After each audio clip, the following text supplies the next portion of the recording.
मेरी गुरु जो है ना वो मुझे 7,000 पे उस टाइम जो है ना मेरी पेमेंट लेके वो भेजती थी।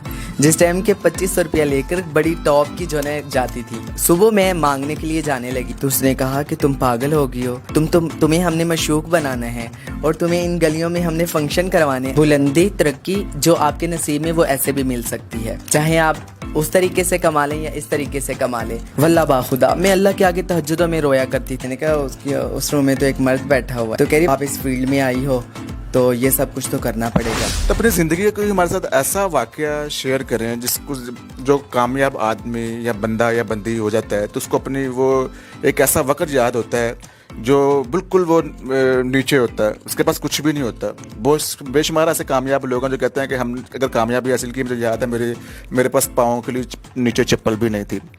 कोई कहता है कि हमारे पास किराया भी नहीं था रेलगाड़ी का, गाड़ी का। तो आपकी ज़िंदगी में भी अब तो माशाल्लाह सब कुछ है, गाड़ी घर बार सब कुछ आपको मिल गया। कोई ज़िंदगी का ऐसा वाकया हमारे साथ शेयर करें जिसको याद आता हो और फ़ख्र भी महसूस होता हो। फर्स्ट ऑफ ऑल तो मैंने अहद किया था कि मैंने किसी के आगे हाथ नहीं फैलाना। और जब मैं नई नई इस फील्ड में आई तो मैं पिंडी गई अपनी दोस्त के पास, तो 2 दिन उसने मेरी मेहमान नवाजी की। तो तीसरे दिन उसने मुझे कहा कि आप दूसरे रूम में जाओ। अभी मुझे थोड़ा गिल्टी भी लग रहा है, तो वैसे मैं बताना चाह रही हूँ। मैं दूसरे रूम में गई तो वहाँ पे एक शख्स बैठा हुआ था। तो मैं वापस आई, मैंने कहा उस रूम में तो एक मर्द बैठा हुआ है। तो कह रही बस 2 दिन मेहमान नवाजी होती है, तो आप इस फील्ड में आई हो तो ये सब कुछ तो करना पड़ेगा, तो या तो मांगना पड़ेगा या फिर ये काम करना पड़ेगा। तो मैंने कहा नहीं, मैं मांग लूँगी, वो बेहतर है। आप मुझे रास्ते दिखा दें, गलियाँ दिखा दें, मुझे शहर का पता नहीं है, तो मैं मांग लूँगी, लेकिन मैं ये काम नहीं करूँगी। तो उसने कहा चले ठीक है। उसी शाम को जो है ना पार्टी थी, मैं पार्टी में गई, हमारी ट्रांसजेंडर कम्युनिटी की पार्टी थी। तो पार्टी पे जब मैं गई वहाँ पर मैंने सॉन्ग किया और डांस तो मैं शुरू से रंग रंग में तो जो है ना वो था, तो मैंने डांस किया वहाँ पे। बड़ा अच्छा मेरा सॉन्ग हुआ और 10 से 12 हज़ार मुझे किसी लोगों ने उठ के इनाम दे दिए। तो फिर वो लोगों ने मुझे बुलाया, करे आप एक और गाना करें। तो मैं तो न्यू बिल्कुल, मुझे तो पता ही नहीं था। और वहाँ पे माशाल्लाह इतनी बड़ी बड़ी शख्सियत आई हुई थी हमारी फील्ड के हवाले से। तो मैंने कहा मेरी इधर कौन सुनेगा, मैं तो नहीं आई हूँ, मेरी तो वो मानेंगे भी नहीं। वो कह रहे जी हम लगवाते हैं गाना। मैंने कहा आप कह दें, आप लगवा लें। उन्होंने गाना लगवाया फिर एक, और वो गाना बहुत अच्छा गया। और वहाँ पे जो ना सबको जो है ना वो माहौल को सेटअप बना रही थी, सबको बिठा रही थी, गाने लगवा रही थी। तो वो मुझे एक ट्रांसजेंडर बहुत अच्छी लगी। तो मैंने ना वापसी आई, मैंने ना दिल में सोचा, मैंने कहा मैं इनकी जाके ना स्टूडेंट पढ़ती हूँ। मैंने उसको कहा कि मुझे आप उसके पास ले जाएँ और वो मैं उनकी स्टूडेंट होना चाहती हूँ। तो उसने कहा चले ठीक है चले। हम गए, वहाँ से मिठाई का डिब्बा लिया, चले गए। रस्म रिवाज जो वहाँ पे थे स्टूडेंट होने के, मैंने वो किए। तो उसने ऐसी बातों में क्या कहा कि बेटा जब भी आप आना तो अकेली आना, मेरे घर में मर्द नहीं आते। तो मेरे दिल को बात बड़ी अच्छी लगी। तो मैंने कहा मैं तो इधर ही रह जाती हूँ। मैंने ऐसे डरते डरते ना, कि जान पहचान नहीं, मेरे शहर का पीछे का पता ही नहीं। मैंने उनको कहा कि मैं आपके पास रहना चाहती हूँ पक्की पक्की। तो कह रही बिस्मिल्लाह रह जाओ। अब वो मैं साथ वाली मुझे कौनियाँ मार रही है ना ऐसे, ए नहीं चल तू उधर जाना है। मैंने कहा नहीं, मैंने दिल में सोचा मांगने ही जाना है ना, यहाँ से भी जाना है वहाँ से भी जाना है। जब मांगना ही है तो मैं यहाँ से चली जाया करूँगी। मैंने कहा नहीं जी आप जाओ, मैंने इधर ही रहना है। तो मैं वहाँ रह गई अल्हम्दुलिल्लाह। उन्होंने मेरी बड़ी सपोर्ट की। सुबह मैं मांगने के लिए जाने लगी तो मेरी फैसलाबाद की एक और ट्रांसजेंडर थी पेजी। तो उन्होंने मुझे कहा कि मैं किधर जा रही हो। मैंने कहा मैं बाहर जा रही हूँ ना मांगने के लिए। तो उसने कहा कि तुम पागल हो गई हो, तुम्हें हमने मशूक बनाना है और तुम्हें इन गलियों में हमने फ़ंक्शन करवाने। अगर इन गलियों में तुम मांगोगी तो फ़ंक्शन कैसे करोगी, तो तुमने नहीं जाना, तुमने इधर ही रहना है। फ़ंक्शन होंगे, मैं तुम्हें फ़ंक्शनों पर लेकर जाऊंगी। क्योंकि मेरे तो जहन में भी नहीं था कि मुझे कोई इस टाइम कोई फ़ंक्शन पर लेकर जाएगा। उसने कहा कि नहीं तुम्हें मैंने फ़ंक्शन करवाने हैं। और पिंडी में आज से 10 साल पहले, 8 साल पहले की बात है कि उस टाइम जो है ना खूबसूरत हसीन जमील जो ट्रांसजेंडर होती थी ना, उसको रात को जो है ना 2000-2500 फंक्शन पे मिलते थे और वो फंक्शन करके आ जाती थी। जो सारा फंक्शन होता था वो जो करवाते थे उसका होता था। तो मेरी गुरु जो है ना वो मुझे 7,000 पे उस टाइम जो है ना मेरी पेमेंट लेके वो भेजती थी। जिस टाइम के 2500 रुपया लेकर बड़ी टॉप की जो है जाती थी हमारी फील्ड की हीरोइन। तो 7,000 मुझे तो शुरू से अल्हम्दुलिल्लाह मेरा लक अच्छा था। फिर दूसरा मैंने जो पहले आपको बात कही कि मैंने दिल में वो जो हदीस मुबारक सुनी थी जिसका मफ़हूम है कि जो अगर किसी के आगे ये हाथ फैलाता है ना तो अल्लाह उस पर मोहताजी के दरवाजे खोल देता है और वो हमेशा के लिए मोहताज होता है। तो मैंने दिल में सोचा था कि किसी के आगे दिल का सवाल, ज़ुबान का सवाल वो नहीं करना। तो अल्हम्दुलिल्लाह ये मेरे अल्लाह की वही है। फिर हाँ, मैं उसके बाद जब वहाँ से आई तो मैं तहज्जुद पढ़ती थी। ये मैं अपनी फील्ड के लोगों को मैसेज पहुंचाने के लिए पहले भी मैं बता चुकी हूँ, लेकिन इतना डीपली नहीं मैंने बताया।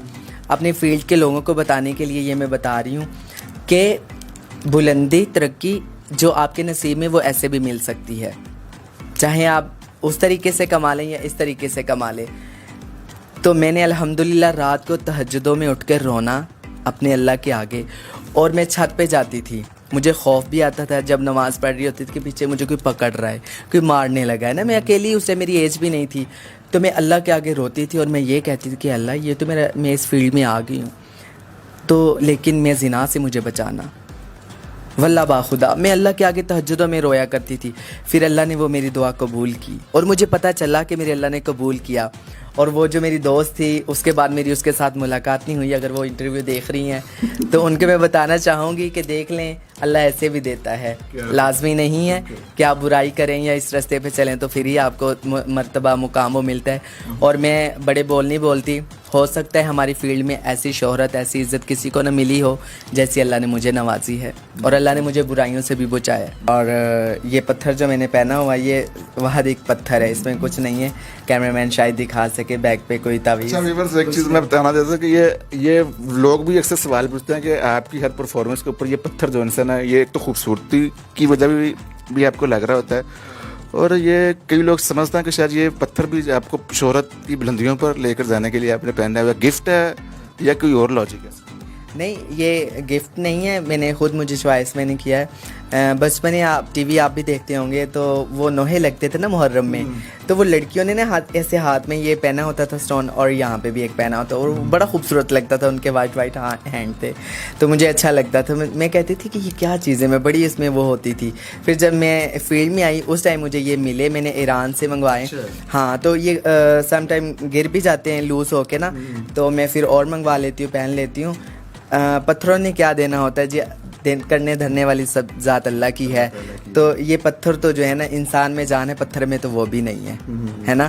तो वो कहते हैं ना कि क़यामत के दिन हर इंसान अपने इलाह के साथ होगा, तो अगर किसी का पत्थरों पर यकीन है तो वो पत्थर के साथ होगा, तो जिसको अल्लाह पर यकीन है तो फिर वो अल्लाह के साथ होगा।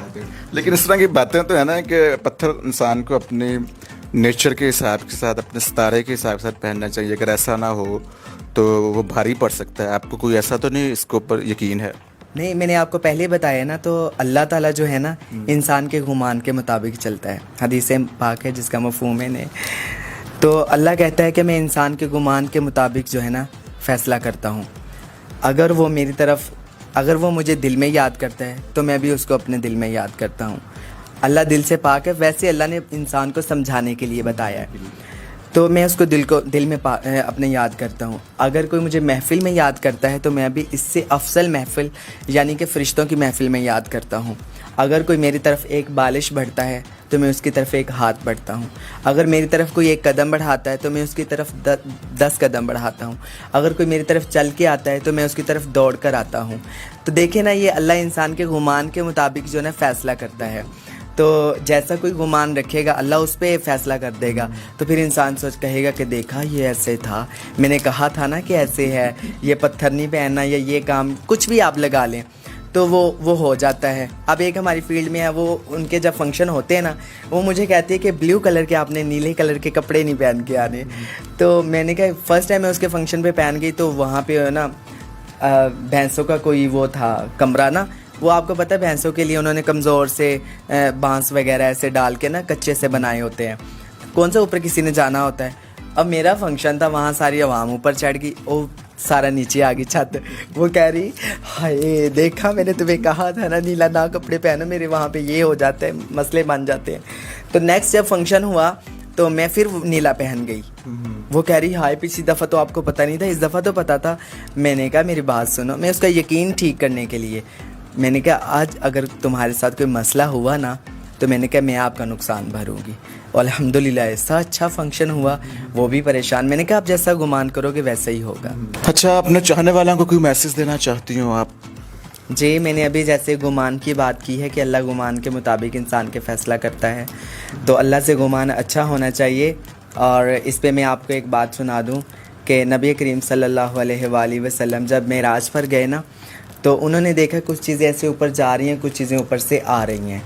तो आप अलैहिस्सलाम ने हज़रत जबरील अलैहिस्सलाम से पूछा कि ये क्या चीज़ है, तो उन्होंने फरमाया कि ये जो है ना, नीचे से जो है ना लोगों के, इंसानों के अमाल हैं, जा रहे हैं ऊपर, ऊपर से जो आ रहे हैं वो अल्लाह के फ़ैसले हैं।